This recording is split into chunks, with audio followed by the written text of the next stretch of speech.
nesse momento e agravado nesse momento a partir, né, da vitória do Trump nos Estados Unidos, que num primeiro instante foi atribuído a ele o cessar-fogo. Hoje, na realidade, a gente vê que Trump está fazendo tal qual se esperava dele, ou seja, dando carta branca para que Netanyahu, abre aspas, faça o que tenha que fazer, feche aspas. Né? E ele está fazendo isso essa semana. Netanyahu, de ontem para hoje, foram 400 mil palestinos, entre os quais um número enorme de crianças, uma proporção enorme de crianças, de mulheres, massacrados, brutalmente massacrados, num grande ato de violação do cessar-fogo que era vigente há 60 dias e que vinha sendo violado por parte de Israel, numa escala menor, muito mais discreta, mas com esse ato se encerrou, se enterrou esse processo que estava se tentando levar adiante, estava se tentando mediar a segunda fase desse cessar-fogo, mas isso enterrou a perder de vista os esforços. Então, é dentro desse contexto e nessa situação que é a mais grave que a Palestina já viveu em toda a sua história, o momento mais grave do que a Nakba em 1948, do que a expulsão dos 800 mil palestinos para a criação de Israel em 1948, mais grave, eu estou dizendo, em termos das vidas humanas perdidas, porque em 48, de uma população de 1.300.000 palestinos, morreram 10 mil pessoas. Agora, de uma população de 2 milhões na faixa de Gaza, já morreram, nem se sabe. Na verdade, não se sabe quantas mil pessoas, né? Oficialmente 50 mil, mas esse número é muito, muito, muito aquém do real número, porque muitos palestinos são mortos através da falta de medicamentos, da falta de mantimentos, da falta de socorro médico, das condições sanitárias precárias, por essa guerra química subjacente que Mustafa Barghouti escreveu. A revista Lancet, quase que 6, 7 meses atrás já, estimou um número de praticamente 300 mil mortos, na verdade, que não são mortos como consequência da situação de guerra, é uma morte proposital, é parte da guerra, essa guerra química, essa guerra humanitária, a falta de mantimentos, o fechamento faz 18 dias nesse momento em que Israel não permite, em pleno cessar-fogo, o ingresso de suprimentos, comida, medicamentos, todo tipo de itens básicos para a sobrevivência da população de Gaza. E para você que escuta o nosso trampo, satisfação total. O Pod História existe por sua causa. Então, antes de começarmos, queremos te convidar a fazer parte da nossa comunidade. Siga o Pod História na plataforma de áudio que você estiver ouvindo, avalie o nosso programa e deixe seus comentários. Sua opinião é muito importante para que possamos continuar produzindo conteúdo de qualidade e relevante. Compartilhe esse episódio com seus amigos e familiares e ajude-nos a levar as ciências humanas para mais pessoas e construir um espaço de diálogo, aprendizado e resistência em tempos de desinformação. O Pod História é um projeto totalmente independente e sem fins lucrativos. E para que possamos continuar crescendo e aprofundando nossos debates, contamos com seu apoio. Se possível, acesse o nosso perfil no Apoia-se, apoia.se/podhistoriapodcast e contribua com qualquer valor. Sua ajuda fará toda a diferença para que possamos investir em equipamentos, pesquisa e produção, garantindo um podcast cada vez melhor para você. Agradecemos a sua audiência e o seu apoio de coração. Afinal, um correria reconhece o outro. E sem vocês, o Pod História não existiria. Agora vamos ao episódio de hoje. Atenção. Só faz de conta que a política não interessa quem manda, meu bem. E Deus sabe que a política lhe interessa muito. Está no ar a Rádio Libertadora. No prefácio da segunda edição do livro Marxismo e Judaísmo, História de uma Relação Difícil, a historiadora Arlene Klumecha escreve: a segunda edição desse livro chega ao público em um momento de extrema gravidade para o povo palestino, para Israel no Oriente Médio e para o judaísmo mundial, submetido a uma crise de consciência sem precedentes na era contemporânea. O genocídio do povo palestino, que se estende há mais de 14 meses, é descrito como apocalíptico pelo chefe do Escritório das Nações Unidas para a Coordenação de Assuntos Humanitários, Tom Fletcher.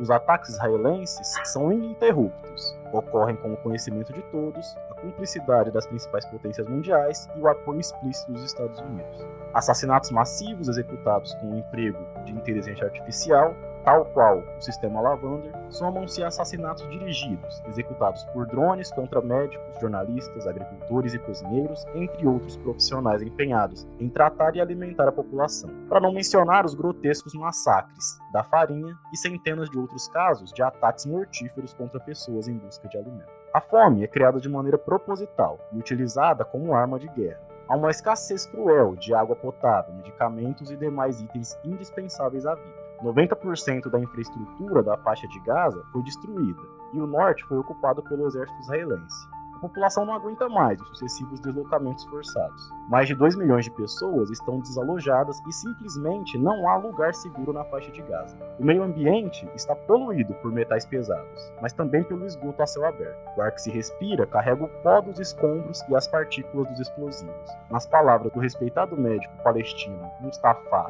Barghouti, há uma guerra química subjacente. Metade da população da faixa de Gaza, mais de 1 milhão de pessoas, está doente, sem que haja tratamento disponível. Doenças de pele e doenças infecciosas se alastram pelos campos.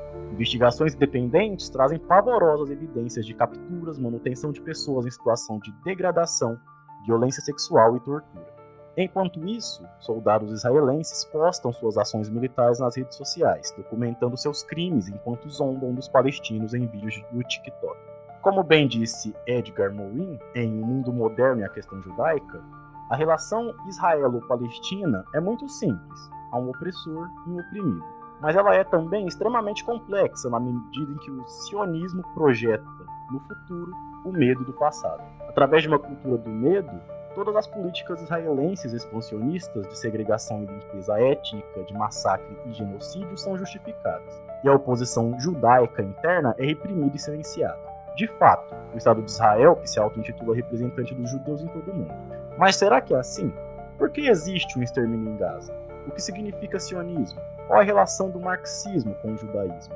E é isso que pretendemos responder hoje com a participação da professora Arlene Clemecha, professora doutora de História Árabe, do curso de Árabe do Departamento de Letras Orientais da USP, doutora pelo Programa de Pós-Graduação em História Econômica da mesma universidade e autora do livro Marxismo e Judaísmo, História de uma Relação Difícil, um livro que nos convida a repensar as narrativas tradicionais e mergulhar nas várias faces dessa relação histórica. Então, professora, se apresente para a gente, para os nossos ouvintes, né? Fala um pouco da sua trajetória aí até escrever essa obra muito importante para os nossos dias.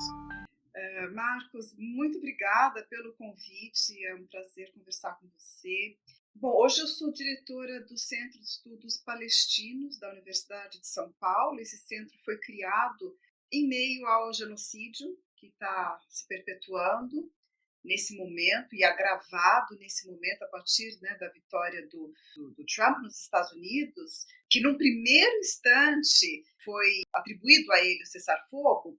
Hoje, na realidade, a gente vê que Trump está fazendo tal qual se esperava dele, ou seja, dando carta branca para que Netanyahu, abre aspas, faça o que tenha que fazer, feche aspas. Né? E ele está fazendo isso essa semana, Netanyahu, de ontem para hoje, é claro que isso aqui vai ser gravado e vai talvez levar um dia para ir para o ar, mas de ontem para hoje foram 400 mil palestinos, entre os quais um número enorme de crianças, uma proporção enorme de crianças, de mulheres, massacrados, brutalmente massacrados, num grande ato de violação do cessar-fogo que era vigente há 60 dias e que vinha sendo violado por parte de Israel, numa escala menor, muito mais discreta, mas com esse ato se encerrou, se enterrou esse processo que estava se tentando levar adiante, estava se tentando mediar a segunda fase desse cessar-fogo,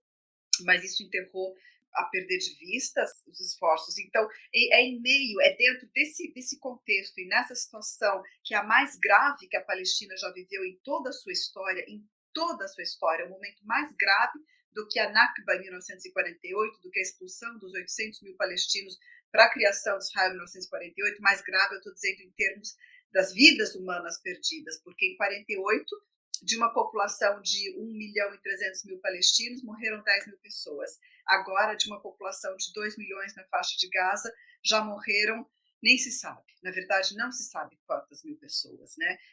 Oficialmente 50 mil, mas esse número é muito, muito, muito aquém do real número, porque muitos palestinos são mortos através da falta de medicamentos, da falta de mantimentos, da falta de socorro médico, das condições sanitárias precárias, por essa guerra química subjacente que Mustafa Barghouti descreveu.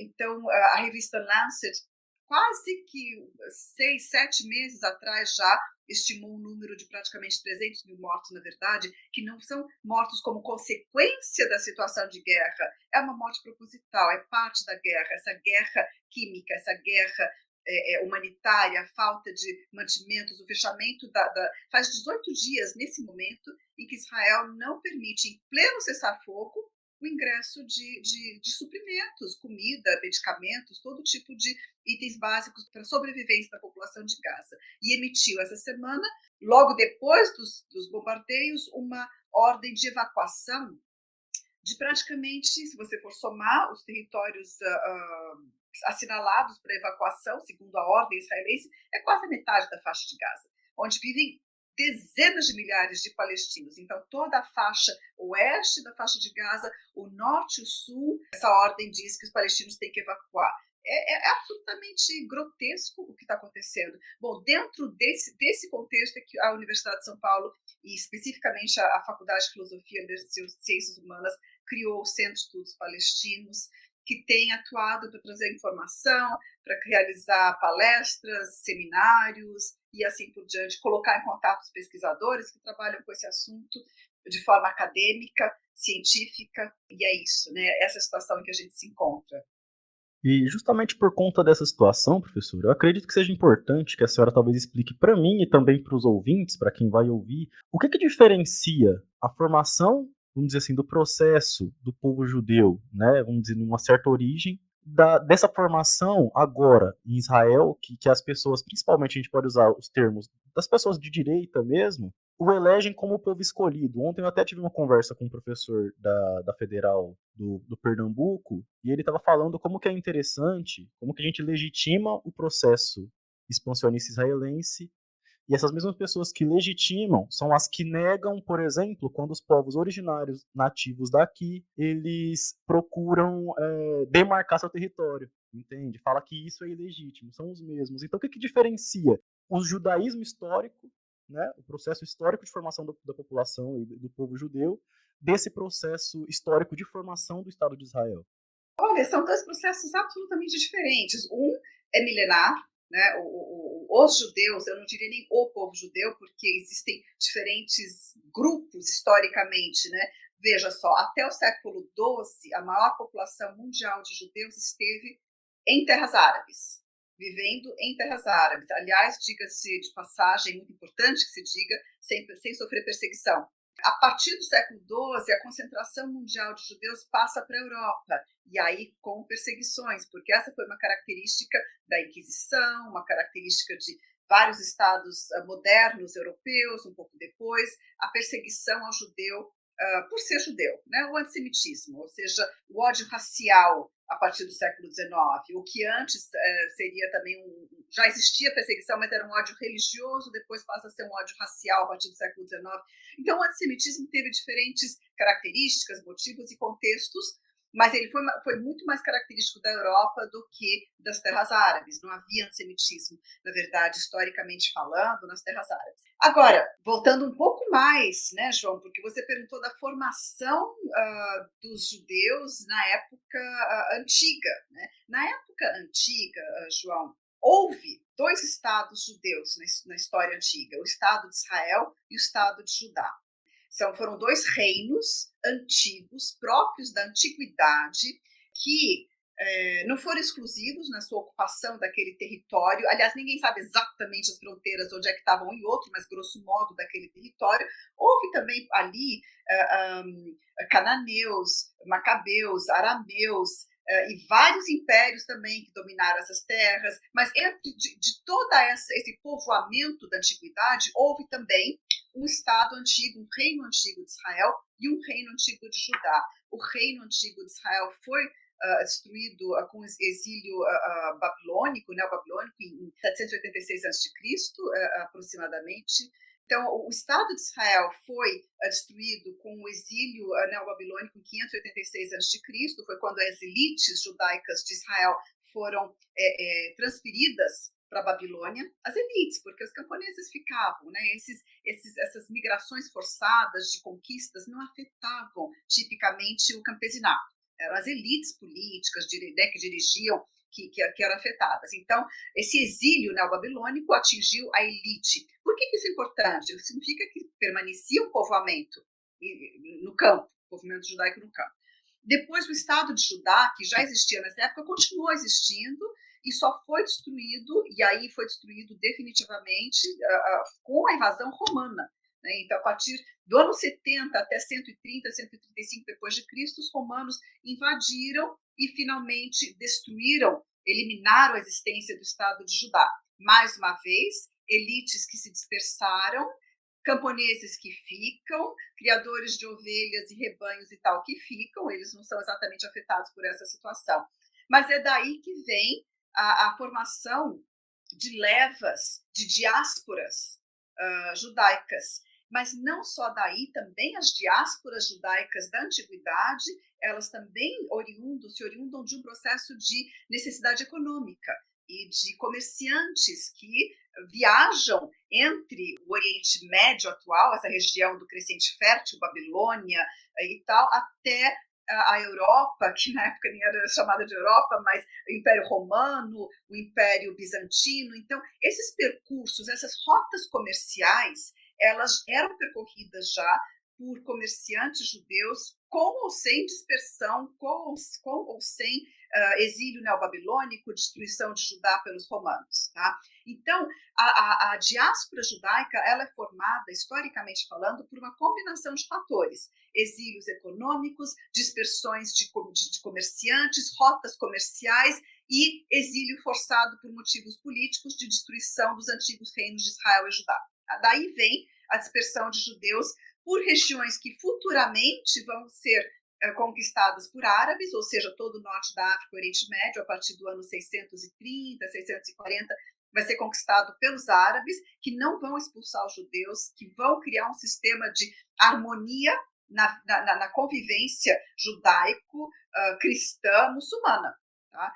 E também, depois do século XII, aí a concentração maior passa. Por quê? Por motivos econômicos. Era mais interessante, o tipo de sociedade, de economia que se desenvolvia na Europa era mais atraente, e também porque houve uma conversão.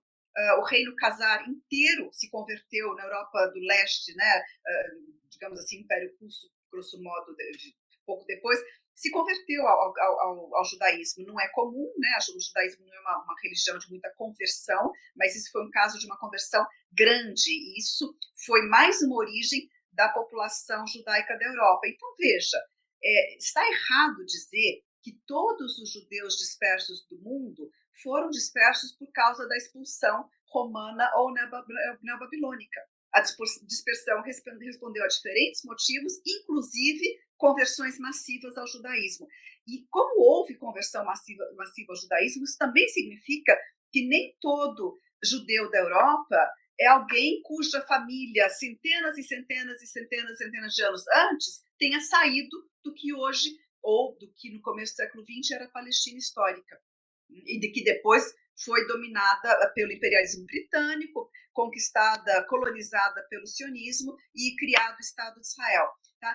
A história é muito mais complexa do que isso, mas o sionismo utiliza a versão, utiliza a narrativa e, pode-se dizer, o mito de um certo retorno dos judeus à Terra Santa.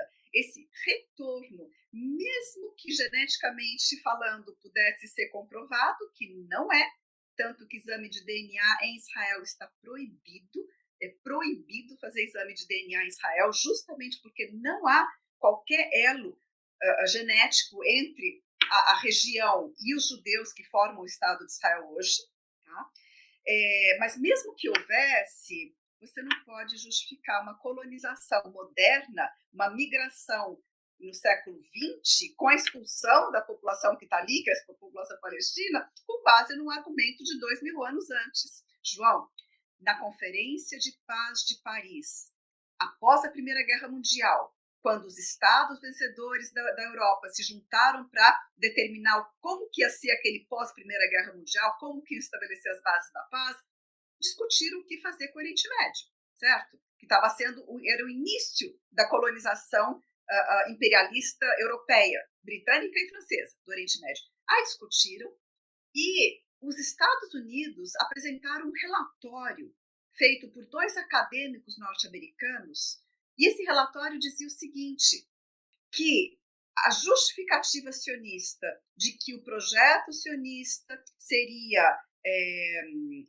justo, porque seria, digamos assim, justo promover o retorno dos judeus à Terra Santa, que isso era absolutamente sem qualquer embasamento. Esse relatório chamou atenção para o fato disso ser um argumento fictício, um argumento que não poderia ser usado para dividir a terra de uma população e dar para outra. Né? Dizer que 2000 anos antes tinha ali um antigo estado, né, qualquer.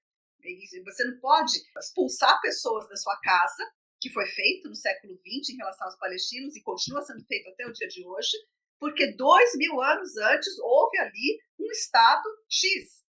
E a população supostamente expulsa 2000 anos antes precisaria voltar para esse lugar. É tudo muito fabricado, João. É tudo muito ideológico, é tudo muito fabricado. E para o palestino uma enorme injustiça, porque então, em nome de dar um Estado para um povo que está disperso pela Europa, os judeus, os palestinos têm que sair? É assim que se faz a história? É assim que se cria uma justiça para um povo, criando injustiça para outro? No final das contas, acho que na historiografia, quando se analisa o que grandes pensadores, filósofos, analistas, políticos disseram sobre a questão judaica, aqueles que não eram antissemitas, né? Não havia assim problema em dizer, olha, se os judeus querem ser uma nação, que sejam. Né? Aliás, isso é algo com que eu concordo profundamente. E hoje, mais do que nunca, quer dizer, existe uma formação nacional dos judeus em Israel que não pode ser eliminada, que não se pode ignorar. Né? Então, mas mesmo quando ainda não existia Israel, não se pode querer criticar que um povo queira formar uma nação. Então tem setores do judaísmo europeu que querem construir um Estado? Ok. Se querem ser uma nação, ok, que seja uma nação. O problema do que aconteceu foi o que foi feito com a nação existente já naquele lugar para criar aquela nação que não tinha um Estado e que estava dispersa pela Europa e que achava que tinha que agora criar um Estado próprio. Então, é a expulsão dos palestinos, é o capítulo 2 da história do nacionalismo judeu que é o grande problema. Não é o nacionalismo judeu em si, né? É a forma como ele foi implementado.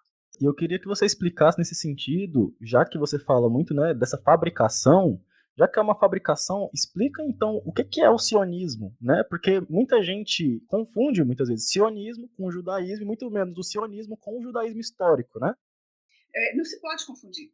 Judaísmo é uma religião, mas é também uma etnia, é também, né, uma cultura, é também povo, tudo que você quiser. Isso é judaísmo. E judaísmo existe, né, há milênios. Ok. Sionismo é uma corrente político-ideológica. O sionismo foi criado no final do século XIX. O sionismo possui 150 anos de existência, grosso modo. Como que você vai... Não tem base para confundir, mas as pessoas confundem, né? O que é judaísmo, a cultura, religião, povo, etc., história, com o sionismo. É algo completamente recente, é uma corrente política. O sionismo é uma corrente política. É uma forma de nacionalismo judeu. Sequer é todo nacionalismo judeu, porque ao longo da história do século XX, houve outros nacionalismos judeus. E o meu livro, inclusive, trata dessa história esquecida, digamos assim, pela vitória do sionismo. Essa história que o sionismo, quando vitorioso após a Segunda Guerra Mundial e o crime contra a humanidade, que foi o Holocausto, o sionismo se colocou como, digamos assim, o desenvolvimento natural, a consequência natural de toda a história judaica, ocultando a existência de outros movimentos, correntes, ideologias, grupos que fizeram a história judaica no século XX, né, que tinham outras ideias de solução do problema da emancipação dos judeus, que também lutavam contra o antissemitismo, às vezes muito mais do que o sionismo, porque não se pode dizer que o sionismo tenha lutado contra o nazismo, que o sionismo tenha lutado contra o antissemitismo. Na verdade, não. O sionismo estava preocupado em colonizar a Palestina. Quem estava lutando contra o nazismo na Europa eram, além de outros grupos de esquerda em geral, outros grupos da esquerda judaica, não o sionismo. O sionismo não lutou contra o nazismo de forma alguma. Pelo contrário, tem documentos até que mostram momentos pontuais de colaboração com Hitler para favorecer a imigração de judeus da Europa para a Palestina. Porque Hitler queria se livrar dos judeus, né? O nazismo queria se livrar dos judeus. E o sionismo também queria levar os judeus da Europa para a Palestina. Então tem aí uma confluência de interesses. E atualmente, né, os sionistas eles também querem expulsar outro povo, né, como a senhora bem disse. E aí você falou um pouco do seu livro, eu queria até falar desse tema também. No primeiro capítulo, você escreve sobre Marx, né, e a questão judaica. Nesse sentido, você fala sobre uma polêmica envolvendo o próprio Marx e uma pessoa chamada Bruno Bauer, que eu não conheço. Então explica pra gente quem foi Bruno Bauer e que polêmica foi essa, né? Então, olha, João Marcos, Bruno Bauer, ele foi colega de Marx, amigo de Marx por muito tempo, atuava junto com Karl Marx no grupo dos chamados Jovens Hegelianos. Bruno Bauer era mais teólogo, né? Analisava a religião, tudo, e Bruno Bauer tinha visões bastante, assim, se a gente for ver, ainda mais aos olhos de hoje, preconceituosas, mas não só aos olhos de hoje, em relação ao judaísmo, à religião judaica. Ele acreditava que a religião judaica estava num nível inferior em relação ao cristianismo. Agora, veja, o debate todo na época, na Europa, no lugar, na região e no tempo em que eles viviam e escreviam, atuavam, era sobre a conquista de direitos iguais para os judeus. Porque por séculos e séculos, os judeus não gozaram de direitos plenos dentro das regiões e dos estados nacionais da Europa. Então, seja no feudalismo, seja no começo da Era Moderna, os judeus não tiveram igualdade de direitos com camponeses no feudalismo, com os outros cidadãos na época moderna, mas com a Revolução Francesa, na França, foi criado esse modelo de igual cidadania para todos. Só que os judeus da Europa estavam lutando para obter essa igual cidadania em todos os lugares, inclusive na Prússia, de onde Marx escrevia, ainda não estava a Alemanha constituída enquanto tal. Então havia toda uma discussão sobre a emancipação dos judeus e a conquista de igualdade de direitos para todos. E nessa discussão, Bruno Bauer colocou um ponto de vista e Marx colocou outro ponto de vista. E eram divergentes, né? E Marx vai elaborar toda a sua análise sempre em contraposição e criticando o ponto de vista de Bruno Bauer, que, segundo Marx, reduzia toda a questão judaica a uma questão religiosa. E ele dizia, olha, não é uma questão meramente religiosa, é uma questão social, é uma questão também econômica. E ao fazer essa crítica, desenvolver essa visão, Marx realizou importantes avanços fundamentais na sua própria teoria da história.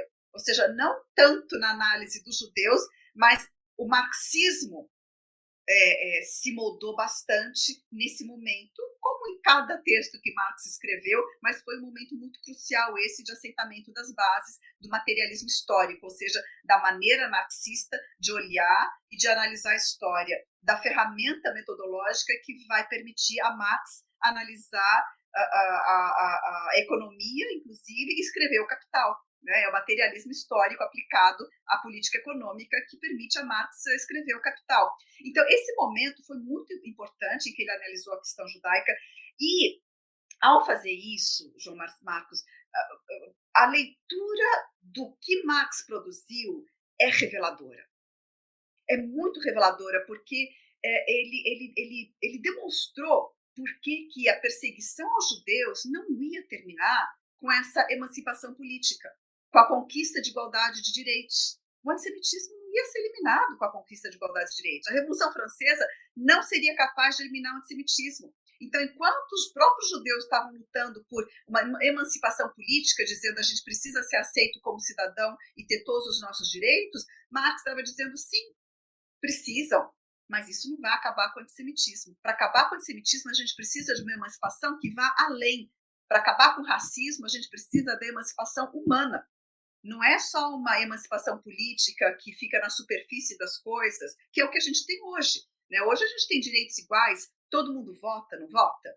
Mas dizer que tem igualdade social, que negros, mulheres, grupos têm igualdade social, que não tenha preconceito, que não tenha perseguição, que não tenha morte na periferia, e não só na periferia, de quem tem a cor mais escura da pele, né? Então isso vale muito para até os dias de hoje, essa leitura. Não é só para a questão judaica que a gente aproveita a leitura de Marx sobre a questão judaica.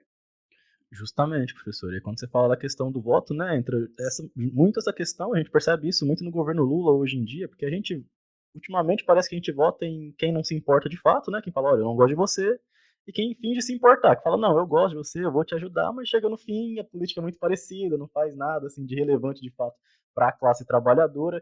E aí eu queria que você explicasse um pouquinho como que a visão marxista da história, né, de luta de classes, se relaciona com a narrativa bíblica, né, da questão sionista, né, principalmente ali, de ter direito àquele lugar, né, de ter direito à terra, aonde eles julgam hoje serem os donos por direito, né, ancestrais históricos, etc. Então, o sionismo, utilizando esse argumento bíblico de retorno à Terra Santa como sendo um direito do povo escolhido, um direito designado por Deus para o povo escolhido. Aliás, João Marcos, é muito importante dizer também, dentro dessa questão, que o judaísmo ortodoxo tradicional é contra o sionismo. Porque a visão judaica tradicional, e aí tem todo um grupo ortodoxo que se opõe ao Estado de Israel, a visão judaica tradicional é que mas eles falam em retorno, tá? Mas, entre aspas, o retorno à Terra Santa só poderia acontecer com a vinda do Messias. Então, sem vinda do Messias, os judeus não devem ir para a Terra Santa, diz a visão tradicional, ortodoxa, judaica. E tem um grupo judaico mundial que é contra a existência do Estado de Israel e que milita e que faz manifestação e tudo mais contra isso. Tudo bem, mas eles são minoritários hoje porque a existência de Israel, na verdade, reformulou a interpretação judaica. Tá? E se acomodaram a essa não vinda do Messias e colonização da Palestina. Se acomodaram. Né? Mas, assim, o argumento religioso foi muito poderoso para justificar o movimento político. Então, a ideia é colonizar a Palestina, transformar quem está lá, o nativo, no subalterno. Aquela pessoa que é desumanizada, que tem a sua existência precarizada, que é desprovido de direitos e é desprovido de identidade. Praticamente não é gente. É assim que se coloniza, historicamente, qualquer território. Quem está lá não é gente. E não é à toa que hoje a gente ouve, 100 anos depois, mais de 100 anos, a colonização começou 150 anos atrás, 100 anos depois, né, ou 70 anos depois do auge do processo colonizador, que foi em 1948, com a criação de Israel, a expulsão de 800 mil palestinos, 70 anos depois disso a gente ouve lideranças, ministros israelenses dizendo que os palestinos são animais humanos, que são feitos baratas num vidro, baratas tontas dentro de uma garrafa, que Israel irá cortar toda a água e toda a comida até que eles cedam, coisas do que você fala assim, como pode? Isso é racismo, isso é colonialismo, isso é transformar todo um povo, toda uma população em um não humano.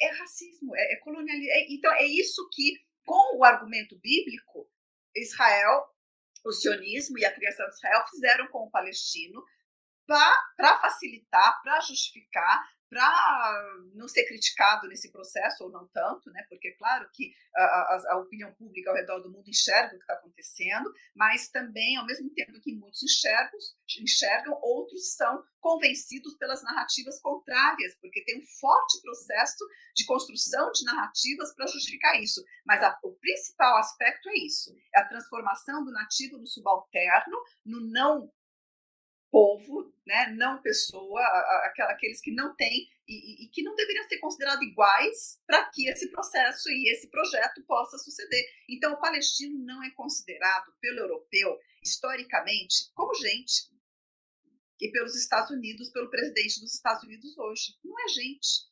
Como é que você explica que de ontem para hoje um bombardeio no norte da faixa de Gaza matou 400 pessoas, crianças?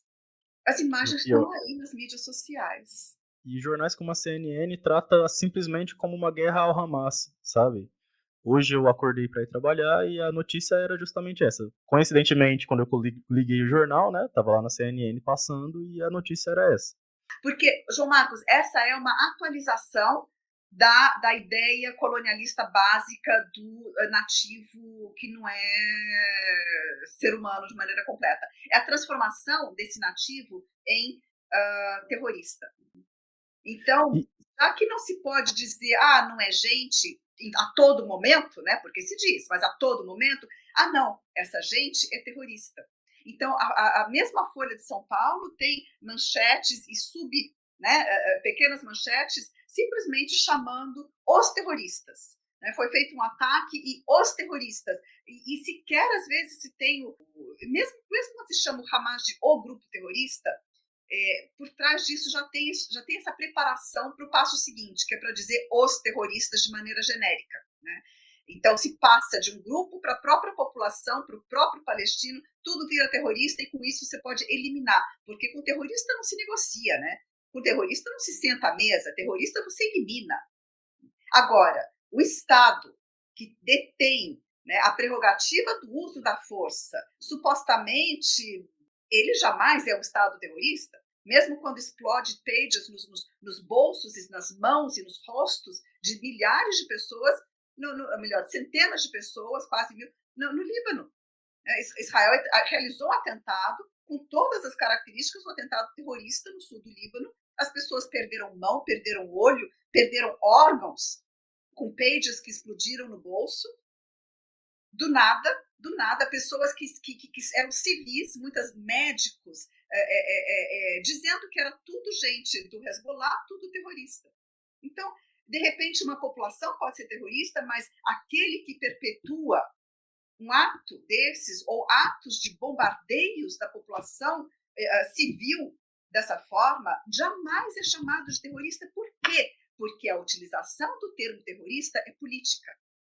Ela não é fundamentada, ela não é cuidadosamente elaborada, ela é uma utilização política politizada. Você denomina, diga-se, a mídia, a imprensa, a grande imprensa, estados, lideranças, denominam terroristas o opositor político. Esse é o terrorista. Não há uma definição sólida e o emprego de uma definição sólida do terrorista. Não vou nem entrar na discussão do que é o Hamas ou deixa de ser. Eu estou falando de maneira geral. Sim, até porque infelizmente a gente não tem tempo hábil para desmembrar todos, mas enfim, professora, você falando sobre toda essa questão do sionismo, e aí você escreveu um livro sobre marxismo e judaísmo, parece meio até aos olhos de quem vê, principalmente eu vou falar de mim, tá? Sou uma pessoa muito leiga nesse assunto, que a gente conhece sobre esse assunto, é o que a mídia traz de modo geral, sabe? A gente conhece, querendo ou não, Marx, muita gente inclusive nem sabe que Marx é judeu, né? Muitas lideranças da esquerda histórica são figuras judias, né? E eu queria que você explicasse até um pouco como que se dá a formação do operariado judeu na Rússia, né? Que você vai falar que tem uma população muito grande, que vai se deslocar para onde hoje é a Rússia. Como se dá a formação desse operariado e qual a participação desse operariado na Revolução Russa? Para a gente até fazer uma comparação entre, por exemplo, como você fala, né? Os povos judeus eles são plurais. Como que existiu historicamente um povo, como os judeus, vamos dizer assim, russos, né? Que lutaram numa revolução comunista e atualmente a gente tem um outro grupo que a gente pode chamar de sionistas, que você mesmo denomina, né? Que fala que tem essas diferenças. que tem uma outra abordagem, que entende a visão histórica do próprio povo judeu de outra forma? Como que se dá a formação desse operariado na própria Rússia?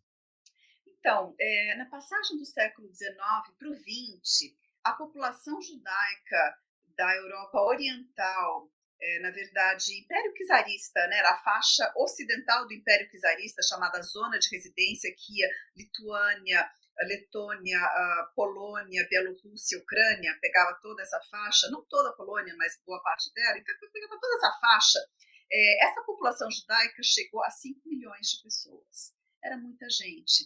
E era uma população muito pobre também, vivendo em guetos, né, os shtetl, subtrabalhadores, não podiam possuir terras em geral, tinha exceções, mas em geral não podiam possuir terras, portanto não eram, tampouco vinham de uma formação de um campesinato, um processo histórico de formação de campesinato, não.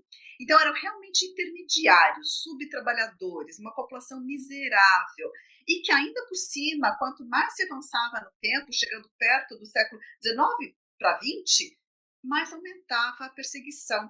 O antissemitismo foi utilizado pelo czarismo no século XIX, principalmente, como forma de governo, transformando os judeus em bode expiatório. Qualquer coisa que dava errado no império, a culpa era dos judeus. E logo o imperador já bolava ali, né, chamava os seus capangas, os 100 negros, né, esses bandos, e construía um pogrom, né?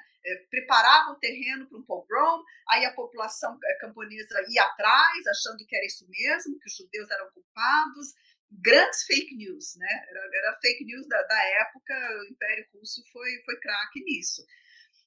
Então, o antissemitismo era muito problemático, era muito forte, a pobreza era muito grande,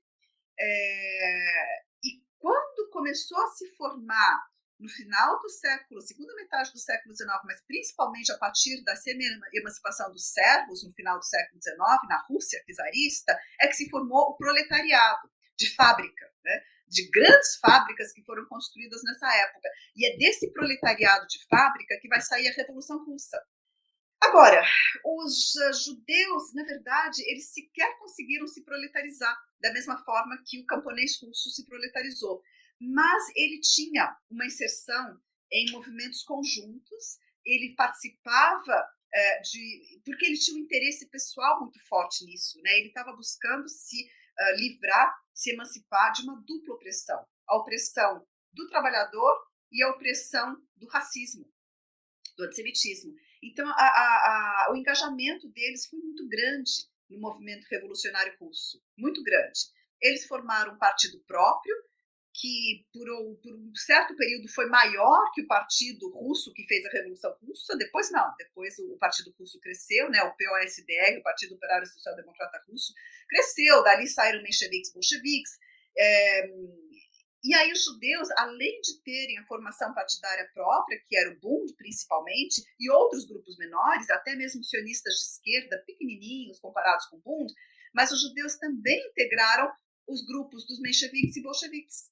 Os bolcheviques que fizeram a Revolução de Outubro, os mencheviques que lideraram a Revolução de Fevereiro, né? Então, primeiro a Revolução Menchevique, depois a Revolução Bolchevique, que aprofundou mais o processo revolucionário russo. Os judeus formavam 20% dos mencheviques e 10% dos bolcheviques.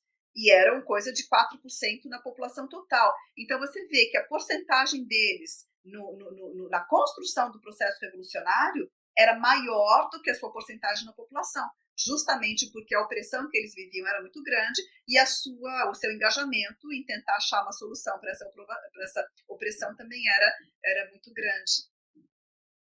E a Revolução Russa significou uma libertação do povo judeu, por assim dizer?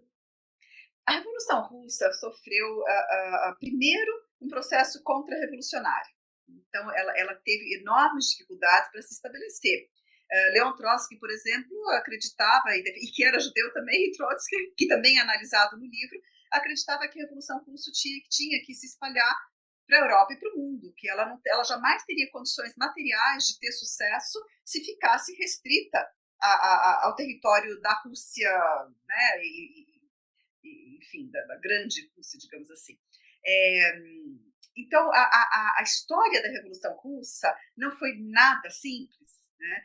E com a morte de Lenin, temos, né, enfim, outras questões que surgem dentro da história da Revolução Russa e da construção da União Soviética, principalmente o crescimento do autoritarismo, com Stalin.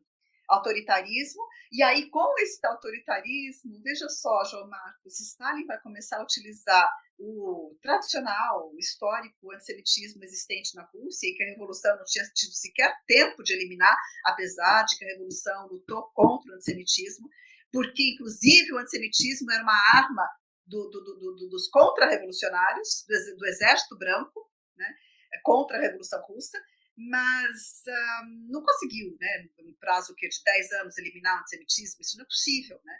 E aí Stalin, mais para frente, nessa autoritário e etc., vai começar a utilizar o antissemitismo como forma de combater a oposição interna a ele.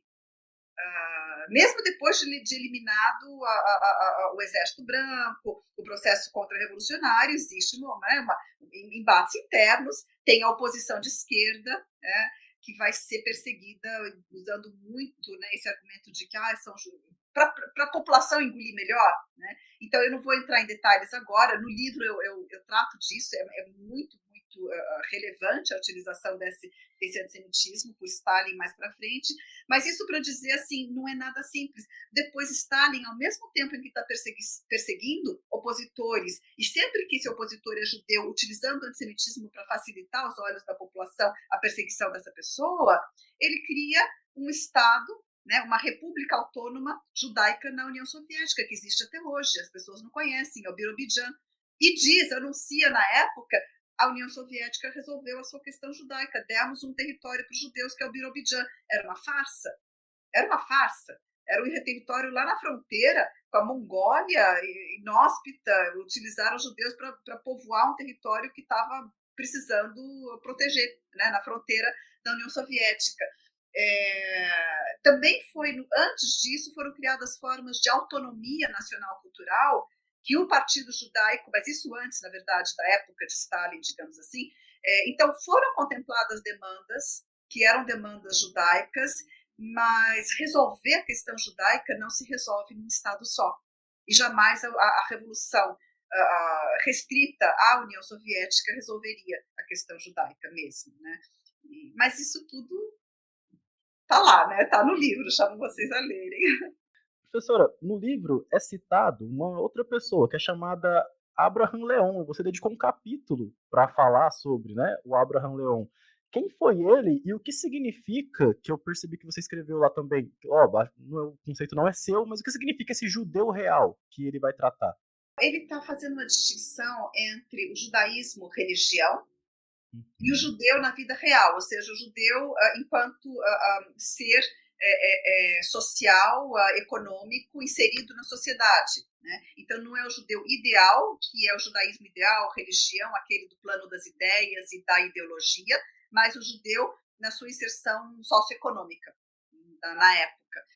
Essa distinção. E ele vai desenvolver, por utilizar o método do materialismo histórico na sua análise, ele justamente vai dar uma importância muito grande a entender o judeu real, o judeu na sociedade, o seu papel na sociedade, a sua inserção na sociedade e na economia de cada época histórica que ele analisa.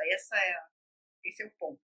Agora, eu queria chamar a atenção também para o capítulo sobre os judeus na Guerra Civil Espanhola, o capítulo que não estava na primeira edição desse livro, João Marcos, porque foi um momento muito simbólico, sabe? E também muito trágico, porque a Revolução Espanhola foi derrotada, mas foi uma revolução que lutou contra o fascismo às portas da Segunda Guerra Mundial. E os judeus, assim como muitos militantes, trabalhadores da Europa inteira e do mundo inteiro, foram para a Espanha lutar contra o fascismo nas brigadas internacionais e sabiam a importância que era derrotar o fascismo, né? E vejam só, a revolução foi derrotada, o fascismo foi vitorioso, a Espanha foi franquista a partir daí, né? Perseguiu a esquerda perseguiu os judeus, né? E na Segunda Guerra Mundial os judeus foram mortos nos fornos crematórios de Auschwitz e demais campos de concentração e extermínio da Europa Central, né? Nas regiões dominadas pelo nazismo. Mas esse momento em que as pessoas entenderam que era necessário lutar contra o fascismo, porque o fascismo trazia a barbárie, trazia a guerra para o mundo, foi muito simbólico. O engajamento, e ler sobre o engajamento dessas pessoas é algo muito, para mim, muito sensível, é um tema muito sensível, né? É uma memória muito importante, né? De se ter, de se não se esquecer. E a história do engajamento nas brigadas, não só do engajamento judeu, agora eu falo de engajamento geral, nas brigadas internacionais que lutaram contra o fascismo na Espanha, é uma história muito deixada de lado, as pessoas esquecem que se lutou, né, que pessoas comuns viajaram e colocaram suas vidas a serviço da derrota, da tentativa de derrotar o fascismo às portas da Segunda Guerra Mundial. Você teria tempo, professora, para falar um pouquinho mais? Ou você acha que já para falar um pouquinho mais sobre a questão, né, dos judeus durante a Guerra Civil Espanhola? Que a gente conhece a Guerra Civil Espanhola, mas eu particularmente não sabia da participação, né, das populações judaicas nesse confronto e principalmente, né, contra os fascistas, né? Já que você falou dos judeus, né, porque ali eu explico a história da formação das brigadas internacionais, tem toda uma questão também que tem uma questão política interna da Espanha, tá? Que eu não vou conseguir abordar com você agora. Mas o que vale a pena entender é que foram formados, não só os judeus participaram assim, em grande número em todas as brigadas, mas foi formada uma unidade, a unidade Botvin, que simbolizou o engajamento. Apesar de que não estavam todos os judeus nesse batalhão, né? Os judeus estavam espalhados por todas as 5 brigadas, mas esse batalhão Botvin, ele simbolizou esse engajamento dos judeus na luta contra o fascismo na Guerra Civil Espanhola. E o nome foi tomado de um jovem comunista que foi polonês, né, que foi executado por ter assassinado um infiltrante no Partido Comunista. Então, isso exatamente 100 anos atrás, 1925. Né?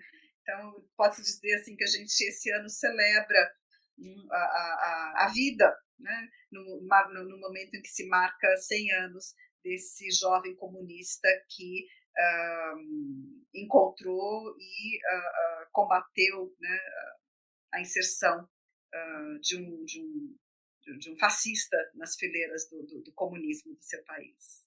E fica aí o convite para quem quiser não saber só sobre esse capítulo, né, mas quiser ler a obra da professora. Garanto que vale muito a leitura, vale demais. O livro está muito bom. E aí eu vou fazer só mais uma pergunta e depois pedir para a senhora indicar algumas obras para quem quiser conhecer um pouquinho mais, professora. Como que é possível compreender o judaísmo através do marxismo, né? Já que essa é a ideia central do livro. Os marxistas estiveram muito, eu digo assim, os marxistas, porque dependendo da época histórica, né, desde a origem do marxismo, no final do século XIX até hoje, tem uma pluralidade de grupos, tendências políticas, correntes, partidos que beberam da fonte do marxismo. Né? Mas o marxismo como uma potente ferramenta de análise histórica se debruçou sobre a história judaica, sobre a história do antissemitismo, debateu e pensou e analisou e tentou formular soluções para a emancipação dos judeus, junto com a emancipação de todos, né, da sociedade em geral. O principal aspecto do marxismo é que justamente ele defendia, fosse qual fosse exatamente a sua corrente, mas grosso modo defendia a ideia de que a emancipação dos judeus ela seria alcançada com a emancipação de todos os trabalhadores, de todas as pessoas. Né? Não era possível você querer separar a emancipação dos judeus da solução dos problemas gerais da sociedade, mesmo a questão judaica tendo características particulares. Né? Ela não é igual a outras formas de opressão social e política. Então, e mais, né, o antissemitismo no começo do século XX e durante toda a ascensão do nazismo foi uma arma poderosa da direita, da extrema-direita, contra os marxistas, comunistas, socialistas. Então, até mesmo para defender o seu movimento, esses grupos todos combateram o antissemitismo. Mas combateram também porque entendiam que era um preconceito inaceitável. Né? Mas o antissemitismo se tornou uma das principais armas da luta fascista contra a esquerda, dizendo que a esquerda era toda judaica, igualando o comunista com o judeu. Veja, isso parece muito diferente do que existe hoje, né? Mas não é, em termos de padrão de perseguição, não é tão diferente assim. É só que os termos hoje estão um pouco alterados, né? Mas no começo do século XX havia muita teoria da conspiração contra os judeus. E Hitler, por exemplo, ele era tão incongruente no seu discurso que na mesma fala, no mesmo discurso, ele era capaz de dizer que os judeus queriam dominar o mundo pela força do dinheiro, banqueiros, judeus, que também é mentira, e que os judeus eram todos comunistas que queriam se apoderar da Alemanha e dos bons trabalhadores alemães. Então, ele conseguia juntar no mesmo discurso coisas que simplesmente não casavam, não faziam o menor sentido.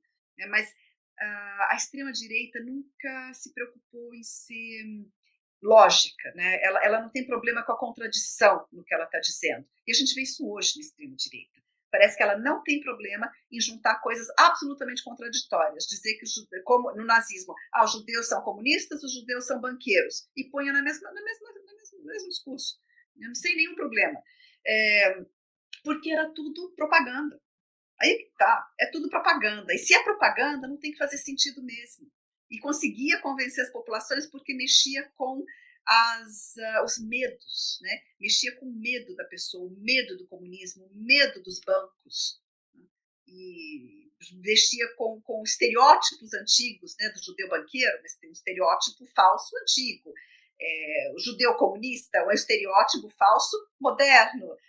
Né? E assim ia mexendo com estereótipos, falsificações, teorias da conspiração, colocando tudo junto e criando essa imagem do grande inimigo judeu, o grande inimigo comunista. Depois do Holocausto, João Marcos, a extrema-direita parou de usar a narrativa do grande inimigo judeu banqueiro. A extrema-direita não faz mais isso, mas ela não deixou de ser antissemita, porque ela desconhece a própria história judaica. Quando você vê coisas que Bolsonaro faz e falou em Israel, de frente ao Museu do Holocausto, né, a ignorância que ele sempre mostrou em relação ao que realmente foi a história judaica e o que foi a história do Holocausto, né, mas eles substituíram, em muitos aspectos, nas suas narrativas, o judeu pelo muçulmano. E hoje, aquele que a extrema-direita fala que está invadindo a Europa para usurpar, transformar a cultura europeia, hoje é o muçulmano, quando antes era o judeu. A estrutura de pensamento é a mesma, é a criação de um bode expiatório para poder unificar a população e ganhar essa população em cima do medo. Né? Aqui no Brasil tem muito ódio contra o imigrante, e o Brasil quase nem sente os imigrantes. O Brasil é tão grande, o que o imigrante venezuelano representa de perigo para a mão de obra local? Zero. Pelo contrário, ele assume postos de trabalho que a população local não quer, né? Não quer fazer, né? Funções que não quer assumir. Mas trabalham esses medos, o fascismo trabalha esses medos na população, utilizando um bode expiatório. Na época que esse livro trata, era a questão judaica. Né? Agora, o antissemitismo não desapareceu e ele hoje é reciclado como uma islamofobia, mas ele também existe como ódio ao judeu.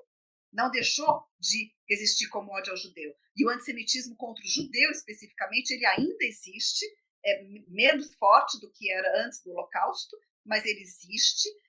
Existe em grupos neonazistas, não na extrema-direita, mas em grupos neonazistas, que são pequenos, ele está ali. E ele está presente também como um subtexto que aflora em certos momentos. Mas eu queria chamar a atenção para uma coisa, que esse antissemitismo que ainda existe, a islamofobia, esse racismo, né, que tem essas duas conotações hoje, além de todas as demais formas de racismo, é muito diferente da crítica ao movimento político do sionismo. Então, quando a gente olha para essas tendências, a gente tem que separar de um lado o que é o racismo, o ódio racial e o criminoso e tudo mais, e o que é a crítica a um sistema político, uma crítica a uma tendência ou corrente política, ou a um governo. São coisas diferentes, completamente diferentes, e realmente não se pode, então, querer dizer que a crítica ao sionismo hoje é uma forma de antissemitismo. Pode até transbordar, pode até ter casos em que a crítica ao que Israel faz pode transbordar para um indevido ódio a judeus, igualando Israel a todos os judeus do mundo, que não pode ser igualado. Israel é Israel, judeus são judeus. É o começo da sua pergunta aqui. E eu quero fechar voltando a ela. Você não pode igualar uma coisa com a outra. E também tem que saber separar e entender o que é racismo, o que é crítica política. Então, para a gente finalizar, né, você pode dar algumas dicas para, além de falar da sua obra, né, onde que a gente pode encontrar para comprar? Fiquei sabendo que já está na pré-venda. E algumas dicas de para quem quiser estudar um pouco mais, saber mais, né, sobre a relação do marxismo com o judaísmo e também sobre questões sobre sionismo, antissemitismo e todos os seus desdobramentos. Tá, então vamos lá. O meu livro, que está sendo relançado, né, a segunda edição, Marxismo e Judaísmo, está escrito pequenininho, História de uma Relação Difícil. A edição da Boitempo, enfim.